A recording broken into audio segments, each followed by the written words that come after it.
his king on h8 before. Oh my Exactly. goodness. That was an incredible blunder. I mean, I was looking at knight e7, and it's the first move I saw. Then I realized all the knights could jump in. He only expected one. And Tanya, that is a mistake that comes from low time, right? Doing it to himself, putting himself in that situation.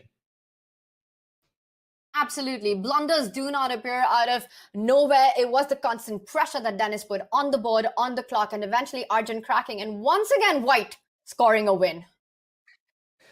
Yeah, it's up to Arjun now to equalize because one thing we haven't seen, Tanya, in this match, and we're really waiting for it, right? Both the players are gunning for this as well, is winning 2 games in a row. Honestly, winning a game with the black pieces at this point would be an incredible achievement in the match. It might just shift it entirely. I absolutely agree. It will be the first to happen if it hasn't happened so far. And the position I'm seeing, I have to say, I really like the space advantage in these openings that White does build up. You know, with that D pawn, which is already up the board on D5. Now the A pawn going to A5. It just feels like you're clamping down and you start your maneuvering on the right flank. Even the G pawn can move forward to G4 and then the knight coming on G3.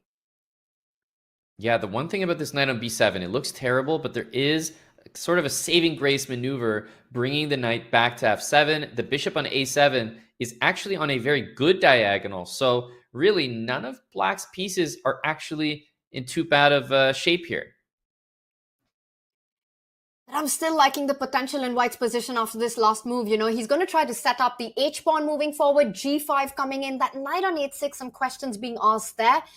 It just feels that perhaps slightly easier for White to make aggressive moves and aggressive plans here.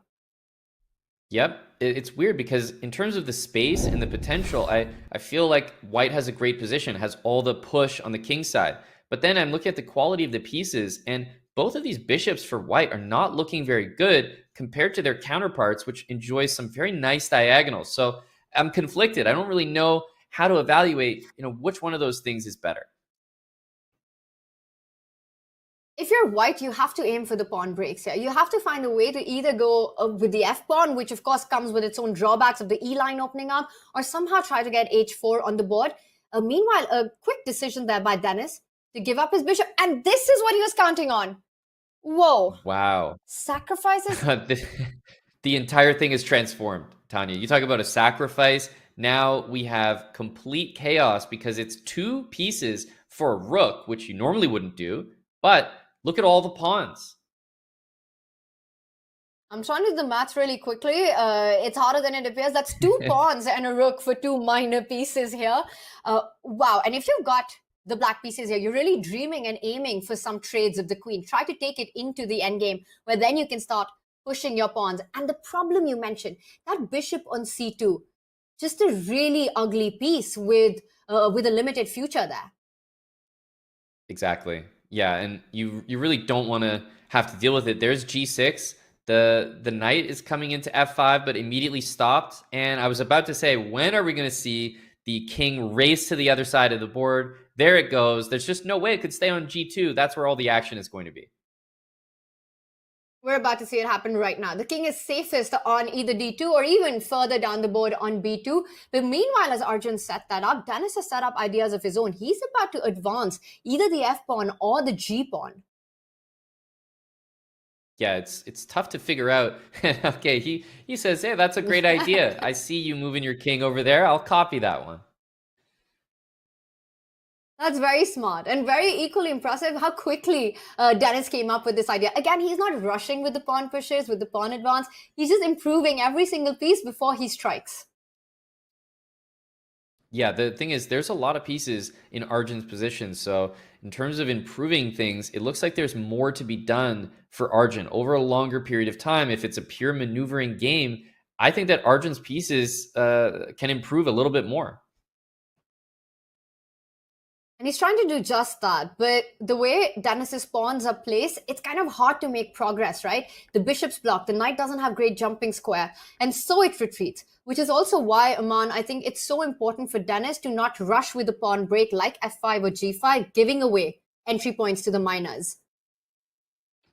Yep, exactly right. If you see g5, immediately the f5 square. If you play f5, suddenly the dark squares are quite weak. So that's why we're at this standstill, and he's decided after knight h4, because the knight can't jump into g5, that now is the time to strike. It is. It's go time, f5, and we live. But this means the position really does open up. Arjun, he first brings the queen to f2. I think he's also creating a square for the bishop to retreat on h2 if it does come under attack. Bishop h5 in the air. And I wonder if you're going to see ideas like e4 and queen b6 coming in at some point. Right. Yeah, and that's why the king dropped to a8 there, getting ahead of that idea. That was a really, really strong plan. That was actually a threat. e4 was what Arjun had set up. Very sneaky move, queen f2. And now the waiting game. Both players just making their king safe. Yep, bishop c8 guards a6, sort of getting even further ahead of a potential queen b6 move, and also clears the 7th rank. The question is, when are you ever going to fully commit with the move f4? Because that's the only real way to make progress. Black would never want to play e4 because you just give up way too many dark squares. And it's such a double-edged sword, that move is, right? Because you open up so many diagonals for the bishop. Imagine if a move like f4, it backfires, white takes, bishop g1, sets up checkmating ideas on those dark squares that you pointed out. So you have to time it really well. It feels like all of Arjun's forces are on the right flank, but there are these hidden ideas close to the black king on the other side. Exactly, yeah. Long range, maybe black's king could actually be in more trouble than white's. 20 seconds for Arjun. We always see him low on time, but this is the first time that I think Denis is right there with him in the time pressure. Arjun just needs to hang on a little bit longer, and there's e4. It arrives. He's opened up the dark square diagonal. I will point out that the queen and the rook for Denis do a great job of defending the black king on the other flank. Now Arjun's pieces are jumping in. This is starting to get scary for black now. Yeah, it is. Rook g2, always watched by the bishop. The bishop is hanging, but so is the queen, so it needs to be reacted to first. The bishop takes on f5. I think you have to take with the queen because you don't want to allow that rook g2 move. And we have it on the board. Great spot there. You have to be fast with these tactics, and Arjun wastes no time. I think that could have potentially been a pre-move. Queen takes bishop on the board there.